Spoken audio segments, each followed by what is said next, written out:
오늘이 이제 이 D-Day입니다. 오늘이 신년 정월 초하루죠. 그래서 오늘 가족들이 모여서 세배를 하고 그리고 덕담을 나누게 됩니다. 여러분들은 이 세배를 하고 덕담을 나눌 때 어떻게 덕담을 나누시는지 모르겠습니다. 좋은 덕담들을 서로 가르쳐 주시면은 그 덕담을 우리들이 같이 나누면 참 좋을 것 같습니다. 저희 가정에 어머니, 아버지가 이제 늘 하시는 덕담이 있습니다. 아버님은 이미 하나님의 부르심을 받아서 하늘나라에 계시고 또 지금 우리들을 보시리라 이렇게 생각을 하는데, 그 어머니, 아버님이 늘 이 설이 되면은 덕담을 해주시는데 기본적으로 세 가지를 하셨던 기억이 납니다. 저희는 삼형제입니다. 삼형제인데 그 세 명이 모두 다 목회의 길을 걸어가고 있습니다. 그랬을 때 어머니, 아버님이 먼저 그 아들들에게 목회의 길을 걸어가는 저희들을 향하여서 뭐라고 이 말씀을 늘 하시냐면, 목사가 은혜를 먼저 받아야 돼, 그런 얘기를 하십니다. 목사가 먼저 은혜를 받아야 교인들에게 신령한 꼴을 잘 먹일 수 있다고 말씀을 하시면서 저희들에게 기도 많이 하고 그리고 신령하라고 그렇게 말씀하시면서 은혜 받으라고 그런 말씀을 늘 하셨습니다. 목회를 벌써 여러분, 제가 올해 성역 30주년입니다. 1993년도에 목사 안수를 받아서 벌써 30년 이제 목사로 그 길을 걸어왔습니다. 그랬는데 늘 어머니, 아버지의 그 말씀이 기억납니다. 목사가 은혜를 먼저 받아야 돼. 목사가 신령해야 그 신령한 꼴을 먹일 수가 있어.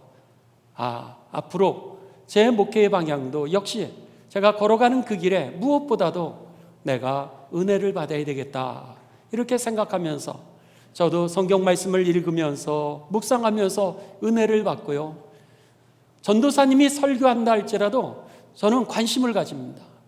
전도사님이 하시는 말씀이 아니라 전도사님을 통해서 주시는 하나님의 말씀이기에, 전도사님이 설교하시든 아니 작은 교회 목사님이 설교하시든 아니 어떤 분이 간증하시든 제가 그 간증이든 모든 설교를 주의 깊게 듣습니다. 그를 통하여서 저에게 주님이 말씀하시기 때문에 바라기는 여러분도 정말 은혜가 충만한 삶이 되시기를 주님의 이름으로 축원합니다. 그 다음에 두 번째입니다. 두 번째는 저희 형제들입니다. 가족 관계죠. 그랬을 때 이 어머님, 아버님께서 늘 말씀하셨던 두 번째 그 덕담은 뭐였냐면, 형제들끼리 섭섭하게 하지 마라, 그런 말씀을 하십니다. 무슨 일이 있어도 섭섭하게 하면 그 섭섭한 말이 나중에는 우리들의 갈등의 씨가 된다라고 하는 겁니다. 시험의 씨가 된다라고 하는 겁니다. 그렇기 때문에 어떠한 일이 있어도 오늘 서로가 섭섭한 얘기를 하지 말라고 그렇게 말씀을 하셨습니다. 늘 기억합니다. 왜 마음 가운데 섭섭한 게 없겠습니까?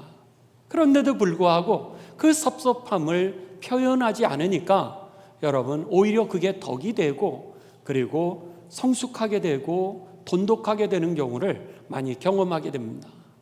세 번째는 저희들에게 주신 말씀과 더불어서 이제 손자, 손녀들에게 주시는 말씀이었습니다.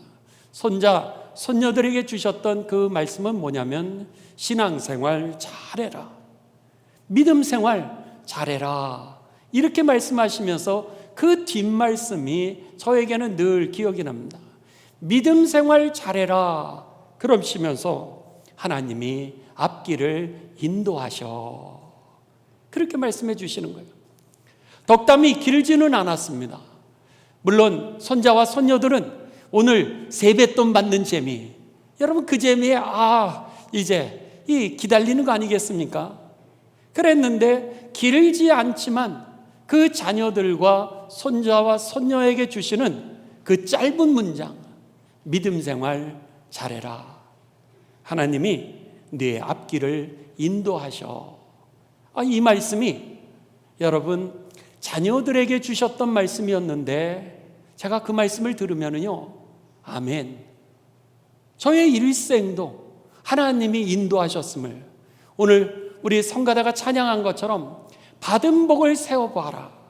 하나님이 너에게 큰 복을 주지 않았느냐? 이 말씀이 저의 간증인데 지금 손자와 손녀들은 아직은 잘 모를 수 있습니다. 그런데 그 믿음이 저들의 삶을 붙들고 잘 살게 한다라고 하는 것은 훗날 시간이 지나고 나니까 할머니 할아버지의 말씀이 맞았네, 어머니 아버지의 말씀이 맞았네, 그런 생각을 저들도 하게 될 날이 오리라, 이렇게 생각을 하게 됩니다. 그렇습니다. 여러분, 이제 오늘 아침에 교회 오시냐고 얼마나 바쁘셨어요.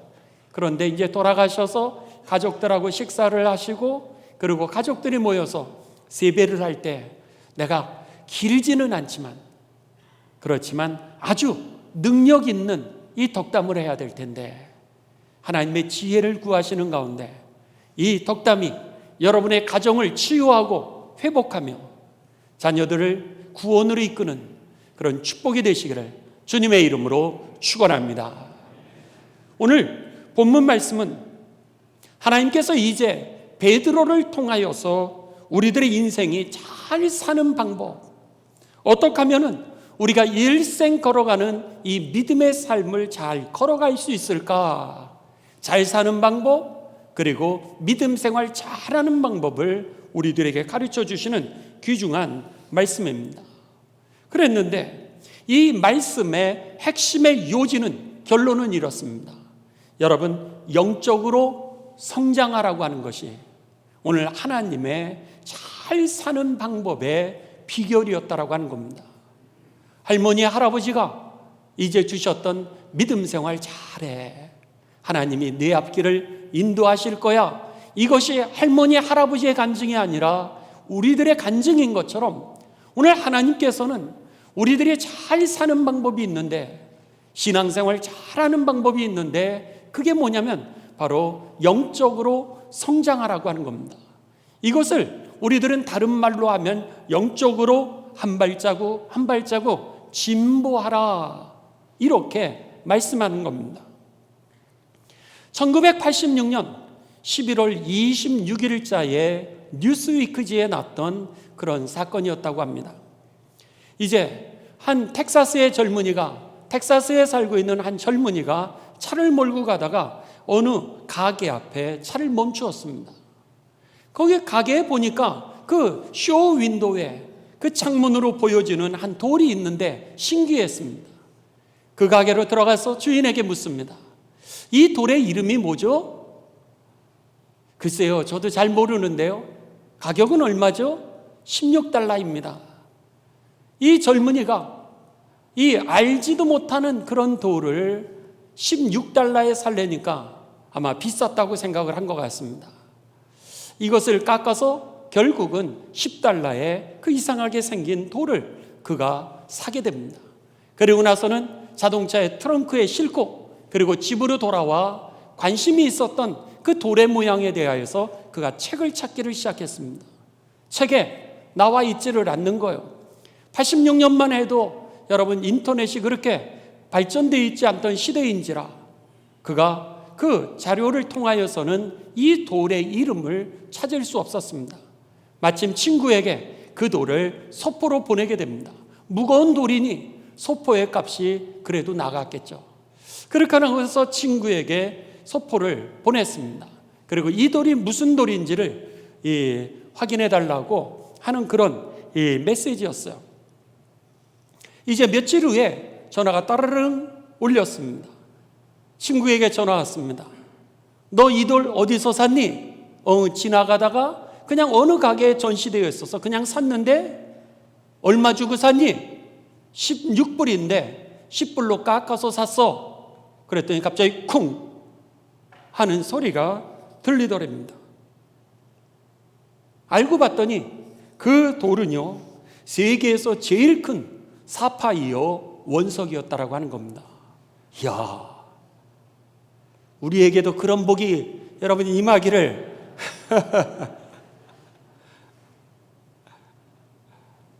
아무튼 쿵하는 소리와 더불어서 전화에 더 이상 얘기가 되지 않았는데 그 이유는 세계에서 제일 큰 사파이어의 원석이었다라고 하는 사실이었습니다. 그 발견된 원석에 대해서 뉴스위크지에 이제 실렸던 겁니다.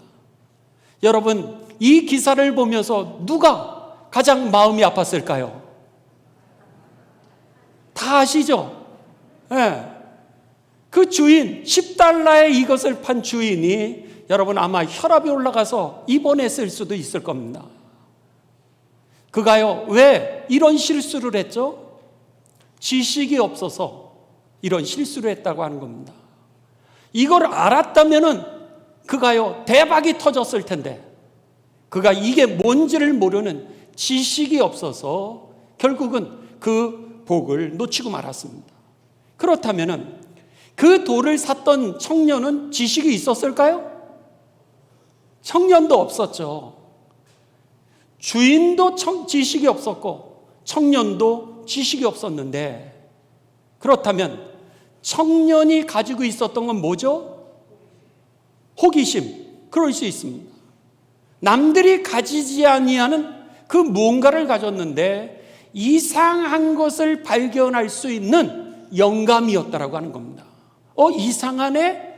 이상하게 생겼네? 라고 하는 이상한 것을 발견할 수 있었던 그 영감이 둘 다 지식은 없었는데도 불구하고 그의 삶을 여러분 더 복되게 만들기도 하고 애통하게도 만들었다라고 하는 것입니다. 뭔가를 특별하게 보는 그 안목, 이것을 우리는 성경에서는 뭐라 그러냐면 영감이다, 인스피레이션, 하나님으로부터 주시는 그런 wisdom, 지혜라, 이렇게 얘기하고 있는 겁니다. 여러분, 하나님이 주시는 지혜가 뭐죠? 그게 바로 하나님의 말씀 성경이었던 겁니다. 이 하나님의 영감이 오늘 우리들에게 주어졌을 때, 오늘 동일한 사건을 놓고도 동일한 상황 가운데 처했다 할지라도 우리를 갖다가 때로는 애통하게 갈 수 있는 이것을 화를 복으로 바꾼다든지 아니면 우리에게 주신 축복을 누릴 수 있게 하는 것이죠. 그렇기 때문에 여러분, 내가 영적인 진보를 하기 위해 무엇보다도 중요한 것은 오늘 하나님의 말씀을 사랑하고 그리고 그 말씀을 많이 먹어 영적으로 성장하고 진보하는 해가 되시기를 주님의 이름으로 축원합니다. 오늘 말씀이 이 말씀이었던 것이죠. 자, 우리 오늘 말씀 성경을 이 한 절 한 절 함께 보시도록 하겠습니다. 한번 보시죠. 베드로전서 우리 2장 1절부터 2절로 갑니다. 그러면서 이제 모든 악독과 모든 기만과 외식과 시기와 모든 비방하는 말을 버리고 갓난 아기들 같이 순전하고 신령한 젖, 여기에 신령한 젖이라고 하는 것이 하나님의 말씀입니다. 하나님의 말씀을 사모하라. 이는 그로 말미암아 너희로 구원에 이르도록 뭐하게 한다? 자라게 한다라고 하는 겁니다. 성장하게 한다. 구원에 이르도록 우리를 갖다가 자라나게 하는 것이 바로 하나님의 말씀이라고 우리들에게 가르쳐 주는 겁니다. 여러분, 그러면은 성장한다라 그랬어. 구원에 이르게 한다라 그랬을 때 성장한다라고 하는 그런 단어의 뜻은 도대체 이 키가 자라는 것처럼 영이 자란다라고 하는 거죠. 영적인 지식이 자라고 영적인 지혜가 자라나는데 이 영적 성장은 어떠한 모습으로 나타나는지를 성경은 우리들에게 에베소서 4장 13절에 이렇게 가르쳐 줍니다. 목사님, 영적으로 성장하는 게 뭐죠? 이렇게 물어보는데 오늘 하나님은 영적으로 진보되고 성장하는 모습을 이렇게 표현합니다. 우리가 다 하나님의 아들을 예수 그리스도를 믿는 것과 아는 일에 하나가 되는 모습입니다. 아는 것만 아니라 오늘 우리가 믿는 것에 이렇게 사는 것, 그 다음에 생각하는 것, 우리가 마음에 품는 것, 이 모든 것이 여러분 분리가 되었다가 오늘 아는 게 내 삶으로 이어지는 것처럼 믿는 것과 아는 것이 하나가 되어 그리스도를 닮아가는 모습이라는 거예요. 그럼 그리스도를 닮아가는 모습의 결론은 뭐죠? 하나님의 영광을 드러내는 것입니다. 그러니까는 우리들이 잘 사는 방법은 어디 있었냐면 시간 하나님의 말씀을 통하여서 영적인 성장이 이루어지는데 내가 쓰는 것마다, 내가 하는 것마다 하나님의 영광이 드러나게 되는 삶이라고 하는 것입니다. 바라기는 2023년도 우리들의 방향은 확실합니다. 하나님의 영광을 드러내기 위하여 뱀처럼 지혜롭고, 악에 대해서는 여러분 민감하시고요, 선에 대해서는 민첩하시고요, 비둘기같이 순결한 가운데 하나님의 영광을 드러내는 삶이 되시기를 주님의 이름으로 축원합니다. 이게 바로 영적으로 진보하는 삶인데, 놀랍게도 내가 하나님의 영광을 드러내는 삶의 모습이 커지면 커질수록 세상에서도 잘 살게 되고요, 믿음 생활도 더 잘하게 된다라고 하는 사실입니다. 그래서 오늘 하나님께서는 베드로 사도를 통하여서 우리들에게 이 영적인 진보가 이루어지기 위해서는 하나는 하나님의 말씀을 사모하라 그렇게 하시고, 1절에는 뭐라고 그러시면 버릴 게 있으면 버리라 이렇게 말씀하고 있습니다. 한번 생각해 보시기 바랍니다. 여러분들 버려야 될 것이 무엇인가 라고 하는 것이죠. 그랬을 때 오늘 성경은 뭐라고 되어 있냐면, 여러분 모든 악한 것들, 악한 의도들을 버리시라 이렇게 얘기하고요, 두 번째는 여러분의 거짓을 버리십시오. 그 다음에 세 번째는 여러분의 위선을 버리시고요, 네 번째는 여러분들이 다른 사람을 시기하는 그 마음을 버리십시오. 그리고 다섯 번째는 다른 사람을 험담하는 모습을 버리십시오. 이 모든 것을 버리라 이렇게 우리들에게 말씀하고 있습니다. 여러분, 버려야 될 것이 많이 있습니다. 버려야 될 것이 많은데 지금 오늘 성경에서는 여러분의 악한 마음들, 시기하고 또 다른 사람을 험담하는 말들, 그리고 우리의 가면들을 우리들이 벗고 진실하고 순전한 모습으로 살아가라고 그렇게 말씀하고 있습니다. 그 외에 여러분들이 올해를 시작하시면서 내가 버려야 될 것이 무엇인가 라고 하는 것이 있을 겁니다. 여러분, 저는 여러분들에게 부탁드리기를, 어떤 분들은 이런 분들이 있습니다. 꼭 반대로 얘기하시는 분들이 있습니다. 칭찬을 해도 이 칭찬을 여러분 순진하게 해주시기 바랍니다. 그것을 갖다가 우리가 반대로 부정적으로 얘기해서 이 칭찬을 하지 마시고 순진하게 있는 그대로 칭찬을 하는 거 굉장히 중요합니다. 또 하나는 우리 젊은이들 그리고 또 청소년들에게 제가 부탁드리는 것은 게임을 갖다가 여러분들 잘 다스릴 수 있도록, 그래서 게임 중독에 빠지지 아니하도록 우리들이 삶을 조절하시기를 바랍니다. 1월 15일자 여러분 신문입니다. 1월 15일자 신문에, 어느 신문에 무려 대한민국 국민의 4명 중에 3명이 게임 가운데 거하고 있다라고 통계를 냈습니다.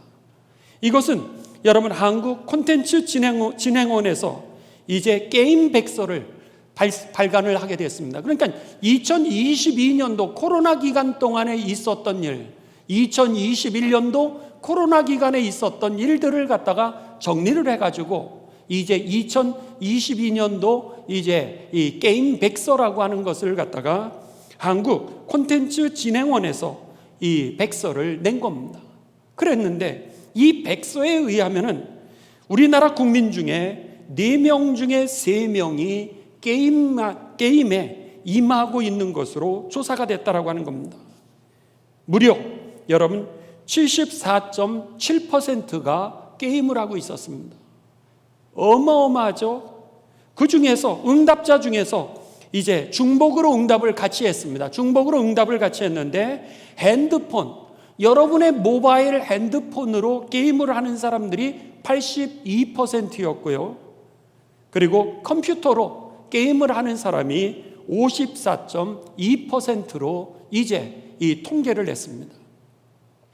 결국 국민 중에 4사람 중에 3사람이 게임을 하고 있는데, 그 이면에 이 기사의 후반부는 무슨 얘기냐면 의사들도 그렇고 심리학자들도 그렇고, 중요한 것은 4명 중 3명이 이 중독자는 아니지만, 중독이라고 하는 것은 여러분 10명 중에 1명꼴로 이미 우리들이 중독을 얘기하고 있습니다. 그런데 여기에서는 뭐라 그러냐면 그 이면에 중독이 도사리고 있다는 거예요. 이것을 갖다가 우리가 조절해야 된다라고 하는 겁니다. 그래서는 WHO 세계보건기구에서는 2019년부터 게임 중독이라고 하는 단어를 다른 용어로 바꾸게 되었는데 게임 이용 장애라 그랬습니다. 그러니까 게임을 하는데 내 안에 장애가 생기기 시작하는 것을 갖다가 중독이라 이렇게 표현했던 거죠. 그렇다면 우리 몸에 게임이 중독으로 나타나면서 장애가 되기 시작하는 그 기준이 뭐냐라 그랬을 때, 게임으로 인하여서 내가 해야 될 일을 못하게 되는 일상생활의 장애라 이렇게 표현했습니다. 내가 해야 될 일이 있는 거예요. 그런데도 불구하고 게임이 여가를 준다든지 나에게 휴식을 가져다 주는 정도로 내가 이것을 누리고 있다면 그것은 장애가 되지 않을 겁니다. 그런데 내가 해야 될 일이 있는데도 불구하고 해야 될 일을 못하고 자꾸 게임에 집중하게 되는 그 일, 이런 현상이 무려 12개월을 지속한다면 그렇게 되어 있습니다. 그러니까는 내가 지난 2022년도를 돌아봤을 때 뭘 해야 되는데 게임이 자꾸 내게 땡겨가지고 그 일을 자꾸 못하는 일이 12개월 동안 지속이 되었다면 세계보건기구 WHO에서는 이것을 갖다가 이미 게임 중독이라, 그래서는 게임 이제 질병이라 이렇게 표현을 했던 겁니다. 여러분들 가운데 나쁜 습관들이 있을 수 있습니다. 그 중에서 우리가 믿음 생활 잘하는 방법, 그리고 잘 사는 방법을 베드로를 통하여서 우리들에게 가르쳐 주실 때 첫 번째는 버릴 거를 버리라고 하는 겁니다. 바라기는 저와 여러분이 2023년도 버리는 은혜가 있게 되시기를 주님의 이름으로 축원합니다. 두 번째는 우리들에게 뭐라고 말씀하시냐면 2절에 신령한 젖을 사모해라. 신령한 젖을 사모할 때, 하나님의 말씀을 사모했을 때 그 하나님의 말씀을 너에게 구원으로 이르도록 그로스 자라나게 할게라는 거예요. 그러니까 하나님의 말씀을 여러분 가까이 하시기를 바랍니다. 그랬을 때 이 하나님의 말씀은 우리들에게 여러 가지 능력을 가져다 주게 됩니다. 시편 119편 11절에 보면 하나님의 말씀이 어떻게 우리 안에서 역사를 해가나, 역사하는 방법에 대하여서 가르쳐주고 있습니다. 시편 119편 11절에 보면 내가 주께 범죄하지 아니하려 하여 주의 말씀을 내 마음에 두었나이다 그랬습니다. 놀랍게도 나를 범죄하는 길로, 죄를 범하는 길로 나를 가지 아니하도록 나를 붙들어 주는 것이 하나님의 말씀이라고 하는 겁니다. 그래서 이 시편 기자는 시편 119편 9절에 뭐라 그랬냐면 청년이 무엇으로 그 행실을 깨끗하게 하리이까. 젊은이들이 오늘 어떻게 하여야 깨끗한 길을 따라서 살아갈 수 있겠습니까? 정결한 삶을 살아갈 수 있겠습니까? 하나님의 말씀을 지킬 때 그 말씀이 우리를 다스리고 통치하게 되면서 나도 모르는 사이에 죄의 길로 걸어가는 내 모습을 붙들어 준다라고 하는 겁니다. 그래서 내가 주께 범죄하지 아니하려 하여 주의 말씀을 내 마음에 두었나이다 이렇게 말씀했던 겁니다. 여러분, 오늘 우리들의 삶에 이 말씀이 역사를 하는데 나를 꽉 규모 있게 붙들어 주는 겁니다. 그래서 주의 길을 잘 걸어갈 수 있도록, 거룩한 삶을 살아갈 수 있도록 이것이 말씀의 능력이었던 거죠. 두 번째는 여러분, 말씀이 어떤 능력으로 우리들에게 역사를 하냐면 유익을 가져다 줍니다. 범죄하지 않게 할 뿐만 아니라 두 번째는 우리들에게 유익을 가져다 주게 됩니다. 그래서 히브리서 4장 2절은 우리들에게 그 유익에 대하여 이렇게 가르쳐 주게 됩니다. 우리도 그들과 마찬가지로 여러분 복음을 들었습니다. 그들과 같이 우리도 복음 전함을 받았습니다. 그렇게.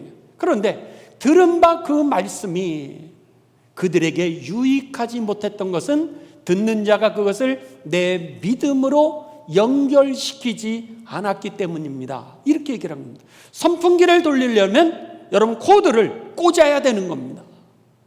코드에 꽂았을 때 냉장고도 돌아가고 선풍기도 돌아가고, 그리고 여러분 우리가 필요한 그 일들이 되어지게 되는 거죠. 왜 그렇습니까? 오늘 하나님의 말씀도 그 전기가 공급될 때에 유익이 이루어지는 것처럼 오늘 말씀이 우리들에게 주어지게 됐을 때 우리들의 삶에 유익한 일이 일어나기 때문에 오늘 하나님의 말씀을 여러분 사모하는 자들마다 잘 살 뿐만 아니라 오늘 믿음 생활을 잘하게 돼 있다라고 하는 겁니다. 이런 얘기를 들었습니다. 어느 목사님의 이 가정에서, 교회에서 아마 성경을 암송을 하기로 했습니다. 시편을 암송을 하는 그런 이제 운동을 했어요. 시편 1편을 암송을 하고 시편 23편을 암송하고 시편 121편, 124편, 그리고 119편 이렇게 암송을 이제 늘려가는 그런 행사를 교회에서 하고 있었다고 합니다. 그랬는데 어느 날 그 딸이 친구하고 이제 이 인도로 여행을 갔습니다. 인도를 여행을 갔는데 그 기차를 타고 여행을 하다가 그만 기차에다가 핸드폰을 놓고 내렸다는 거예요. 놓고 내렸는데 나중에 알고 나니까 기차는 이미 떠났고 핸드폰은 없고, 그리고 분명히 이 기차에 놓은 건 알고, 그러니 어떻게 하겠습니까? 이 핸드폰을 찾아야 여행을 계속할 수 있으니까는 아마 수소문해서 연락을 한 다음에 이 잃어버린 핸드폰을 누군가가 가져가지 않으면 분실물 센터에다가 그걸 이제 놓게 되니까 그 분실물 센터가 있는 정거장을 알게 돼가지고 이제 그 기차가 분실물 센터에 있는 그 정거장에 도착할 때까지 기다렸습니다. 친구하고 이제 시간을 보내면서 마음이 급한 거예요. 이 핸드폰을 잃어버리면 안 되는데, 그러면서 그 교회에서 시편을 암송하고 있었으니까 이제 앉아서 기다리는 동안 그가 시편을 갖다가 암송을 했다는 거예요. 그리고 나서 핸드폰을 찾으러 분실물 센터를 갔는데 거기에 아무도 안 가져가고 핸드폰이 있더랍니다. 할렐루야. 그래가지고는 너무나도 행복해가지고 인도의 여행을 마쳤다는 거예요. 그랬는데 그 해에 그 아들이 이제 스키장으로 놀러 갔습니다. 스키를 잘 타다가 그 스키장에서 아마 핸드폰을 떨어뜨려가지고는 그 핸드폰을 이제 막 찾으러 다녔나 봐요. 그랬는데 결국 그 아들은 핸드폰을 찾지를 못했습니다. 그랬더니 그 아버지가 그러더라는 거예요. 너는 신학생인데 성경을 암송을 안 하니까 핸드폰을 못 찾았지. 누나는 시편을 암송하니까 성경 찾은 거야. 여러분, 우스개 얘기로 들었습니다. 그럴 수도 있죠. 그런데 여러분, 그게 또 다른 하나님의 역사인 줄을 믿습니다. 인도에서 핸드폰을 여러분 찾을 수 있다고 생각하십니까? 쉬운 일이 아닙니다. 한 번은요, 제가 이제 인디아나에서 그 집회가 있었습니다. 그 집회에 있어가지고 제가 그 미리 가서 이제 기다리면서 저녁 식사를 먼저 하고, 그리고 나서 이제 학생 집회에 들어가기 위해서 맥도날드 가서 거기에서 햄버거를 먹고, 그리고 나선 설교 준비를 하면서 시간을 보냐고 시계를 갖다가 제가 거기에 이 식탁에다가 이렇게 풀어놨습니다. 그 맥도날드에서 제가 집회하고 있는 인디아나 주립대학까지는 5분 거리가 안 됩니다. 바로 캠퍼스 앞에 있는 그런 햄버거 가게였는데, 제가 이렇게 세워놓고 나서, 그리고 나서는 시간이 돼서 이제 챙기고, 그리고 나서는 핸드폰을, 시계를 모르고 그렇게 하고는 집회에 갔다가 제가 시간이 됐나 이렇게 보려니까 손에 시계가 없는 거예요. 생각해 보니까 거기 테이블에다가 시계를 벗어놨습니다. 그래서 시간이 얼마 되지 않았는데도 불구하고 제가 거기 가서 이 테이블에 제가 이 시계를 놓고 갔는데요, 모른다는 거예요. 몇 분이었는데도 불구하고 모른다는 거예요. 결국은 못 찾았습니다. 그렇습니다. 몇 시간이 지났는데 핸드폰을 찾을 수 있다? 여러분, 우연이라고 이야기하기에는 오늘 스키를 타고 금방 잊어버렸던 장소를 갔는데도 불구하고 못 찾았을 때, 오늘 꼭 그것을 우리가 우연이라고 얘기할 수 없다라고 하는 거죠. 하나님의 말씀을 암송하고 있었을 때 그 말씀을 통하여 하나님이 역사하셨다라고 하는 그런 믿음으로 받아들이게 되시기를 주님의 이름으로 축원합니다. 언제든지 우연이라고 그럴 수 있겠죠. 그렇지만 믿음의 눈이 열려야 되는 겁니다. 하나님은 그렇게 우스운 모습으로도 역사하시는 게 하나님의 모습이라고 하는 겁니다. 또 왜 하나님의 말씀이 우리들의 삶을 윤택하게 하고 복되게 하고 잘 살게 할 뿐만 아니라 우리로 하여금 믿음 생활을 잘하게 하냐? 그것은요, 이 하나님의 말씀이 우리들에게 생명을 가져다 주기 때문입니다. 오늘 이 베드로를 통하여서 하나님이 말씀하시는 건 뭐예요? 신령한 젖을 사모하면 너가 구원에 이르도록, 구원이 뭐예요? 살려주는 역사입니다. 살려주는 역사가 너에게 임한다는 거예요. 그렇기 때문에 오늘 히브리서 3장 14절은 우리들에게 이렇게 말씀해 주고 있습니다. 우리가 처음에 가졌던 굳은 믿음을 끝까지 지키며, 그랬습니다. 우리가 가졌던 처음의 믿음을 끝까지 여러분 지키면 그리스도 안에서 모든 것을 함께 누리게 될 것입니다. 여러분, 처음 시작할 때 믿음을 가지고 있었던 거 끝까지 잡고 있으면 이게 뭐죠? 하나님의 약속의 말씀입니다. 이것을, 이 하나님의 말씀을 끝까지 붙들고 있으면 오늘 이 히브리서 3장 14절은 우리들에게 뭐라고 그러냐면 그리스도와 함께 참여한 자가 되리라. 하나님의 나라에 우리가 참여하게 되리라. 이 얘기는 뭐죠? 생명의 축복을 우리가 받는다라고 하는 겁니다. 여러분, 아까 그 시편을 읽었던 그 가정 얘기를 했잖아요. 그랬는데 그 교회에서 있었던 일입니다. 이제 2016년에 메르스, 여러분 한창이었던 그 시절입니다. 그랬는데 그 부인 권사님은요, 새벽에도 기도하시고 시간을 정해놓고 점심때도 교회에 오셔서 기도하면서 하루에 3번을 꼬박꼬박 기도하시는 그런 열심 있는 그런 권사님이었다고 합니다. 근데 그 남편은 땡땡이였다는 거예요. 그랬는데 부인이 그렇게 열심히 하니까 마지못해가지고 이제 나오면서 이제 신앙생활을 하면서 그가 집사의 직분을 받게 되었습니다. 그러니까 아내는 권사님, 남편은 집사님이었습니다. 그러던 중에 어느 날 이 집사님이, 남편 집사님이 교회에서 이렇게 예배를 드리는데 찬송을 안 하시더라는 거예요. 그래서 예배가 끝나고 목사님이 그분에게, 집사님 왜 예배 시간에 찬송을 안 하세요?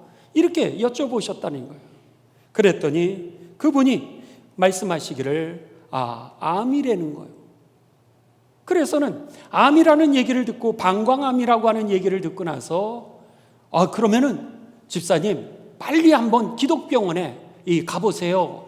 그렇게 해서 기독병원에 가서 진찰을 하고 이제 보니까는 그의 방광에 암으로 가득 차 있더라는 거예요. 그래서 암으로 쌓여 있는 그 모습을 발견하면서 얼른 큰 병원에 가시라고 이제 그렇게 권유를 받게 됩니다. 그래서는 그 가족 중에서 잘하는 의사를 찾게 됐는데 그 의사를 찾은 게 바로 삼성병원의 방광암 전문의를 이제 찾게 되었다는 거예요. 그리고 나서 가서 이 진찰을 해보니까 영락없이 방광암으로 결정이 났습니다. 그리고 나서는 방광암 수술을 하기 위하여 삼성병원에 입원을 했어요. 그랬는데 그 다음날 이제 방광암 수술을 하는 그날에 여러분들이 잘 아시는 것처럼 삼성병원의 응급실에서 이 메르스 그 전염병이 확산이 되기를 시작했습니다. 그래가지고는 병원에서 입원해 있던 모든 사람을 강제로 퇴원을 시켜버렸어요. 아니, 내가 지금 방광암 수술을 해야 되는데 집으로 돌아가려는 거예요. 할 수 없이 그가 수술을 못하고 집으로 돌아오는 길에 목사님, 그러면서 목사님에게 전화를 하셨다는 거예요. 목사님, 참 어이없는 일이 생겼다는 거예요. 내가 오늘 수술을 해야 되는데 이 메르스 때문에 강제로 퇴원을 당해서 지금 집으로 가고 있다는 거예요. 그러니까 목사님이 그러면 교회로 오시라고 같이 기도하자고. 그래서는 그 집사님이 이제 방광암 수술을 하지 못하고 교회로 오셨어요. 그리고 나서 목사님하고 기도하기 전에 목사님이 그러셨답니다. 하나님께서 병을 고치시는데 어떤 사람은 급하게도 병을 고쳐주시는 사람이 있고 어떤 사람에게 있어서는 시간을 두고 그 병을 고쳐주시는 사람도 있고, 그리고 하나님은 암도 고치시는 하나님이라고 믿음을 가지고 기도하자고. 할렐루야죠? 이제 그분에게 그렇게 목사님이 권면을 하시고 그리고 나서 그분의 방광암을 위하여서 이제 기도하고 그분은 집에 격리를 시작했습니다. 삼성병원에 메르스로 가득 차 있고 강제로 이제 퇴원을 한 분이니까 마을 사람도 그렇고 보건소에서 당신 절대로 집에서 나오지 말라고 이렇게 명령이 떨어진 거예요. 그러니까 집에서 2개월, 3개월 되는 그 메르스 기간 동안에 이제 집에 갇힌 신세가 되었습니다. 근데 할 게 없는 거예요. 할 게 없으니까는 교회에서는 시편을 갖다가 같이 성경을 암송하자 그랬으니까는 아내는 계속해서 성경 말씀을 암송하고 있으니까 노는이 뭐 하겠어요. 그러니까 이 땡땡이 집사님이 거기에서 옛날에 붓글씨를 그렇게 잘 쓰셨다고 합니다. 그래가지고는 시편을 갖다가 붓글씨로 이제 쓰기를 시작했는데, 여러분 시편 써봐야 뭐 얼마나 걸리겠어요. 2개월 반, 3개월이니 금방 썼죠.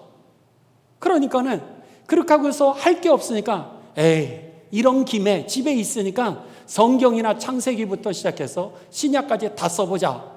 이래가지고는 그분이 붓글씨로 이제 성경을 쓰기를 시작했다는 거예요. 2개월 반 동안에 이제 성경을 필사하기를 시작했습니다. 그리고 나서 신약 거의 다 써가는 무렵에 삼성병원에서 연락이 왔다는 거예요. 이제 메르스가 다 마무리가 됐으니까는 오셔도 된다고 그러는 거예요. 그래서는 삼성병원으로 다시 입원을 하고 수술 날짜를 잡을 때 입원을 하면서 제일 먼저 하는 일이 2개월 반 동안 이 방광암이 얼마나 전이가 됐나 이것을 제일 먼저 이 검사를 했다고 합니다. 그런데 검사를 하는데 의사가 그러다는 거, 참 이상하네. 참 이상하네. 그래가지고는 전에는요, 이 방광암을 갖다가 검사를 하면 2분이나 3분이면 딱 한 번에 끝냈다는 거예요. 확실하니까. 그랬는데 5분이 지나고 10분이 지났는데도 계속해서 검사를 하고 나서는 의사와 간호사들이 다 같이 모여가지고 이상하네. 이상하네. 그러더라는 거예요. 그래서 이분이 집사님이 물으셨대. 의사 선생님, 뭐가 잘못됐어요? 이렇게 얘기했더니 그분이 여기 화면을 보여주더라는 거예요.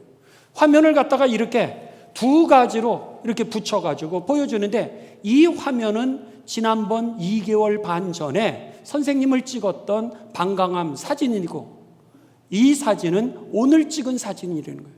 그런데 여기에 보시면 방광암으로 가득 차 있는데 여기 보면 하나도 없다는 거예요. 이야. 그래가지고 깜짝 놀라서 결국은 이분이 이제 병원에서 다 하나도 없으니까 집으로 돌아가라고. 이래가지고는 이분이 이제 돌아오신 겁니다. 돌아오면서 목사님한테, 목사님, 이상한 일이 생겼다는 거예요. 자기도 못 믿는 거죠. 자기도 못 믿으면서 이상한 일이 생겼다 그러면서 목사님한테 가겠다고 그렇게 얘기를 하더라는 거예요. 그래서 목사님이 아예 안 오셔도 된다고, 바로 집으로 가시라고, 하나님이 하셨다고 아마 그렇게 얘기를 했겠죠. 아니요, 내가 목사님에게 가야 된다라고 그분이 그렇게 얘기를 하시더라는 거예요. 그래가지고는 그가 이제 목사님에게 찾아왔어요. 그랬는데 왜 여기로 집으로 가시지 않고 여기 먼저 오셨냐고 그랬더니 목사님한테 이제 용서를 구하려고 이 교회에 먼저 왔다는 거예요. 그래서 무슨 일이냐고 그랬더니 자기가 이제 이 2개월 반 만에 병원으로 들어가면서 수술을 하기 위해 들어가면서 그 검사를 하기 위해 가운을 갈아입었어요. 가운을 갈아입었는데 거기서 가운을 갈아입고 나와서 거기에 있는 의사와 간호원들 보는 앞에서 이제 자기가 그랬다 그럽니다. 제가 우리 목사님이 그러시는데 하나님은요 암도 고치신대요. 이렇게 얘기를 하면서 자기가 막 배꼽을 잡고 웃었다는 거예요. 자기가 하나님은 암도 고치신대요 이 얘기를 하면서 자기도 배를 잡고 웃으니까 간호원들도 배를 잡고 웃고 의사들도 다 같이 배를 잡고 웃었던 거예요. 그리고 나서 검사를 들어갔는데 이상하네. 이 사건이 이루어진 거예요. 그리고 나서 정말로 자기에게 그 암이 사라졌다라고 하는 사실을 듣고 교회에 나오면서 자기 마음에 자기가 하나님을 갖다가 이제 무시한 것 같아서, 그리고 목사님을 내가 무시한 것 같아가지고 그 마음에 눌리기를 시작했던 거예요. 하나님을 무시하고 내가 목사님을 무시했구나. 그래서 그것을 갖다가 용서를 받기 위해서, 그 이야기를 하기 위해서 목사님에게 찾아왔다는 거예요. 그리고 나서는 목사님하고 같이 기도하고 그분이 이제 집으로 돌아가셨어요. 교회에서 성지순례를 이제 발표를 했습니다. 성지순례를 간다고 발표를 했는데 그 내외가 성지순례를 신청을 했어요. 그리고 나서 우리가 2월 달에 이제 성지순례를 가는데 그 교회도 아마 그 날짜가 다 됐는데 몇 주를 앞두고 그 부인의 팔이 이 교회에서 나오시다가 넘어져가지고 이 팔이 골절이 되고 말았어요. 그러니 성지순례를 못 가는 형편이 됐는데도 불구하고 그 내외가 이 팔에 기부스를 하고 성지순례를 가겠다 그러더라는 거예요. 그래서는 성지순례를 같이 갔습니다. 갈 수 있겠냐고, 걱정 없다고, 가겠다고. 그래서 그 내외가 이제 성지순례를 갔는데 그 내외가 그러더라는 거예요. 진짜네. 진짜네. 그러더라는 거예요. 그래서 목사님이 물어보셨대요. 아니, 권사님, 집사님, 뭘 그렇게 중얼중얼 거리시냐고. 그랬더니 목사님, 성경에 나와 있는 게 진짜네. 성경에 기록되어 있는 그 장소가 거기에 있고 성경에 나타났던 그 사건을 기록해서 기념으로 세워놨던 그 교회가 있고 그 사건을 기록했던 역사를 보니까 진짜네.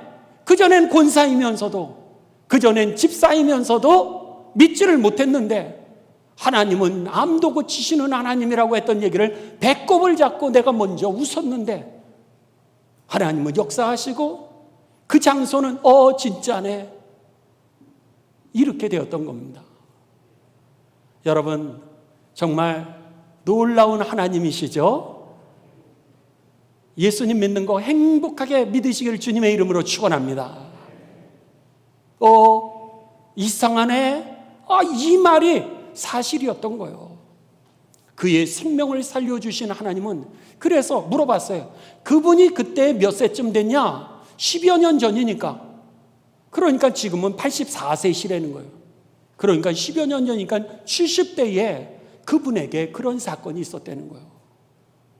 그렇습니다. 왜? 우리가 하나님의 말씀을 먹으면은 신앙도 잘하고 그리고 잘 살기도 하고 믿음 생활도 잘 할 수 있나? 그 이유는 오늘 하나님의 말씀이 나로 하여금 범죄하지 아니하도록 나를 붙들어 주고요, 내 삶에 유익이 되도록, 잃어버린 핸드폰도 찾도록 그 정도 하나님이세요. 여러분, 이제 예수님 믿으시는 분 한번 기도 좀 해보세요. 목사님, 아니 하나님 택시, 그러면 하나님이 택시도 보내주실 수 있는 하나님이세요. 왜 못 믿으세요 그거를? 오늘 배꼽을 잡고 웃으신 분들은 하나님께 사죄하는 그런 일이 있을 정도로 별 볼 일 없는 일인 것 같았는데도 하나님은 우리에게 유익되게 하시는 하나님이시라고 하는 겁니다. 그뿐만 아니라 나를 살려 하나님의 그 나라에 참여케 하시는 생명을 주시는 하나님이기에, 베드로는 내 삶을 돌아보니까 이 하나님의 말씀이 그렇게 중요했던 거예요. 그러니까는 악은 버리고 그리고 하나님의 말씀을 사모하십시오. 그러면 구원에 이르게 될 것입니다. 이렇게 표현했던 이 하나님의 말씀이 여러분 베드로의 얘기가 아니라 저와 여러분의 살아있는 간증이 되는 2023년도 되시기를 주님의 이름으로 축원합니다.